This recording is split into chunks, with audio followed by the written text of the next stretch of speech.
যদি কেউ প্রমাণ চান, আমি নিজে একজন প্রমাণ। তারপর পাশে গার্লস হোস্টেল আছে, প্রাইভেট হোস্টেল, সেইখান থেকেও বের করে দেওয়া হয়েছিল। তাদেরকে আলটিমেটাম দেওয়া হয়েছিল মাত্র 1 ঘন্টা। তারপর বিভিন্ন গ্রুপে তার নেতৃত্বে অনেক হুমকি দামকি আসছে আন্দোলনরত অবস্থায়।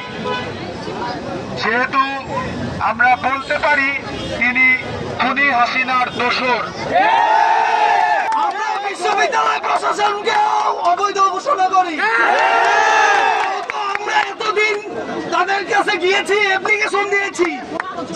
আমরা গতকাল রাতে আমরা একটা ভিডিও দেখেছি।